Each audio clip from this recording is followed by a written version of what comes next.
Hey guys, how you doing? Hope you're doing okay. I'm going to start off by giving you a pretty thorough overview of this article as opposed to reading through it all. There is, of course, a link in the description. Towards the end, I'll just scroll through, make sure I get everything right, but I'm pretty sure I will. This is a gruesome topic. It involves the murder of the young man that you see in front of you. His name is Mason Dominguez, 4 years of age. He lived in Las Vegas. He was allegedly killed at the hands of his mother's boyfriend, who has been arrested.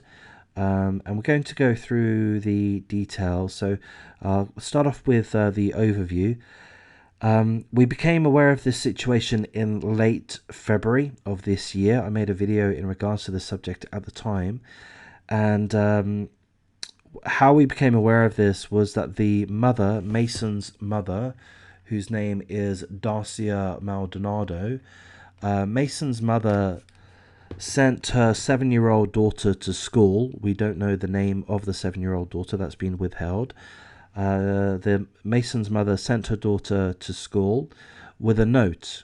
The note was passed to a teacher who, if I recall correctly, passed it to one of the school district authorities, who alerted the police. The police set up a surveillance squad outside of their premises, which is, as I say, in Las Vegas. I believe it's an apartment.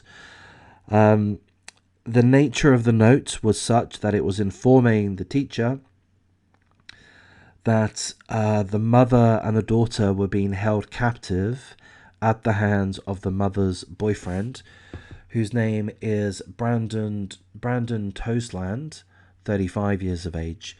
So the note told the teachers that the mother and the daughter were being held captive by the boyfriend at their premises in Las Vegas, and that the mother did not know about the whereabouts of young Mason, her 4-year-old son. She didn't know.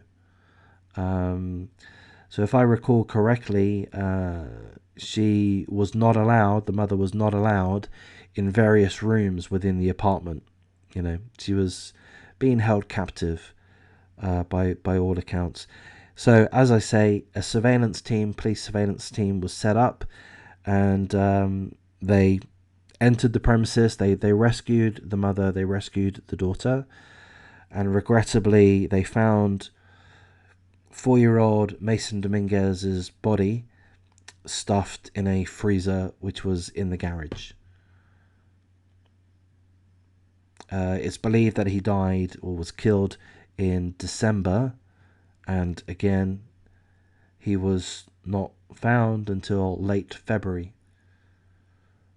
So part of this situation, which boggles my mind, I'm sure it boggles everyone's mind, is that distance of time between December and late February, in which the mother was at that same premises, living in that same place, but didn't know where her son was. Should we blame the mother? Should we be angry? Like I often am. I typically am angry at the mothers when I read these articles and the father or the boyfriend or the stepfather or the lover or such has either tortured, abused, or killed or sexually assaulted the child or children. I get angry at the mother. And I ought to be angry at the mother to some extent, but I'm not as much as I normally am. It seems to me, my read on the situation is that she was a bona fide kidnap victim. That's my read on the situation.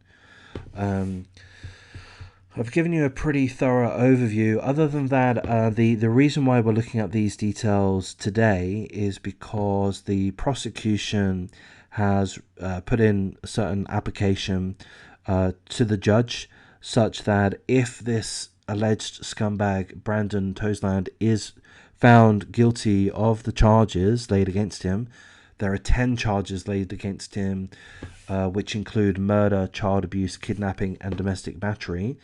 If he is found guilty of some of those charges, notably the murder, that he face the death penalty. So that's an application which has been submitted by the prosecution. The judge has 30 days to make a decision. No decision has been made at this point. So this article is an update, I guess, keeping us in the loop, and I'm grateful of that. This is a really, I'm gonna say important. That's what sprang to my mind. This is an important case, isn't it? I mean, fuck me. I mean, it's the death of a 4-year-old. We've got to consider that important, surely. The death of a 4-year-old, the imprisonment of a mother and a 7-year-old. I mean, this is pretty, pardon my French, fucking heinous at the hands of this scumbag here, allegedly, Brandon Toseland. I say allegedly because it's the right thing for me to do, given that no trial's taken place and we don't know these things for absolute sure.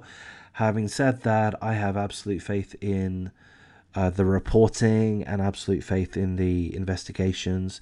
In this case, I have quite a lot, perhaps not absolute, but quite a lot of faith with the mother. I feel like she was a kidnapped victim. I feel like she was captive, and perhaps that's the reason why I don't feel too much anger towards her. With other cases, I don't really get the sense that the mother involved was a captor, but she was, she wasn't. A captor, is that the right word? I'm not sure, but in this case, it does seem to me, my estimation, my speculation is that the mother genuinely was being held captive, and as such, she's a victim, and seemingly that, pardon my French, completely fucks with the mentality, the psychology, riddled with fear, unable to check rooms within her own apartment to look for her boy that she's not seen for nearly 3 months. She's unable to do that for fear out of being caught by the boyfriend and presumably beaten or murdered. I mean, that's my take on it. As I say, there were some details in regards to the injuries sustained by young Mason, so I'm going to read through that now, so a trigger warning. During the hearing, Chief Deputy District Attorney Michelle Fleck described a constellation of internal injuries to Mason's small intestine caused by blunt force trauma. Mason also had cuts, bruising on his torso, abdomen, and extremities, and a bite mark on his arm. So, seemingly, regrettably, it seems that Mason suffered at least one beating. I think it's probably safe to assume multiple beatings, ongoing physical abuse. I mean, I would think physical torture.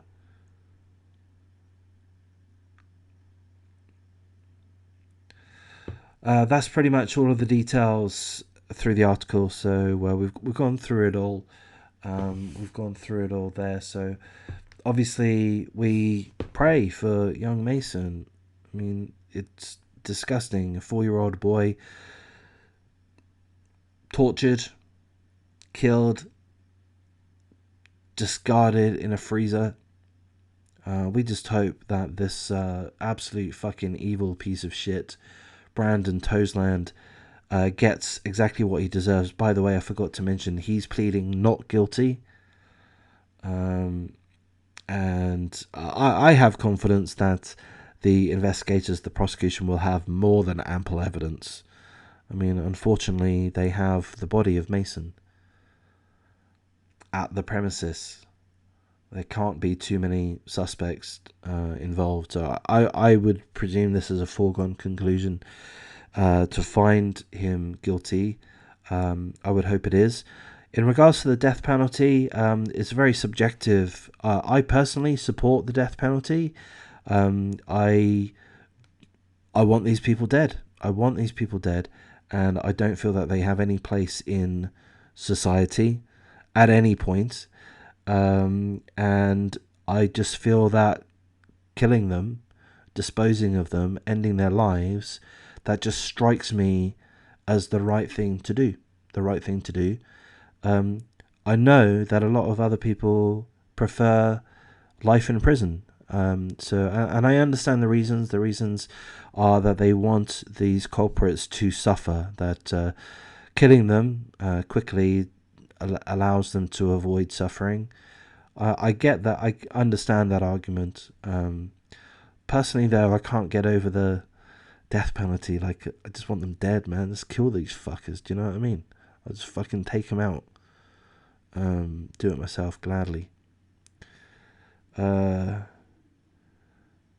Yeah. So personally, I'm all for the death penalty. Um, I I just get concerned with life in prison.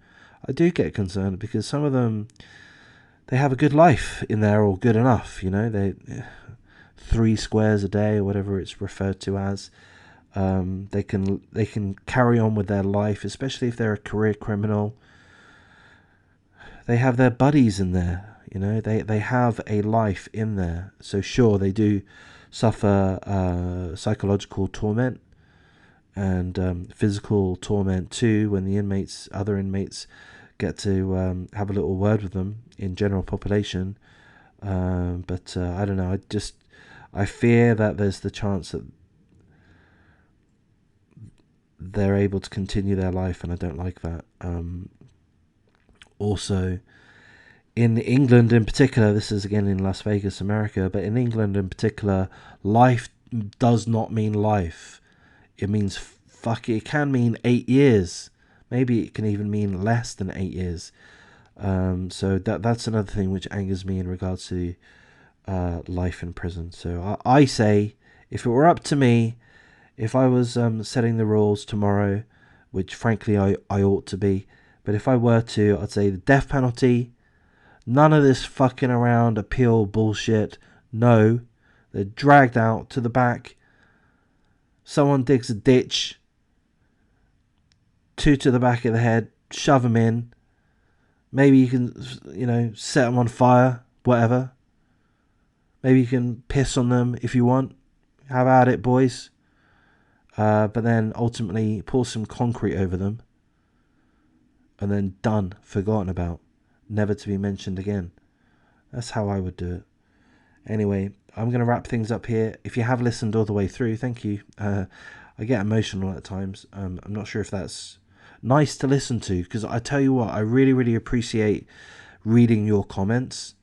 I'm getting the best fucking comments on these videos that I'm making. You guys, the comments I'm getting, I fucking love them, man. They're just, they're from people that are really touched by the case, and often it's by people that are familiar with the case, but they're familiar with the victim, they're familiar with the culprit. It's touching, and I really appreciate it.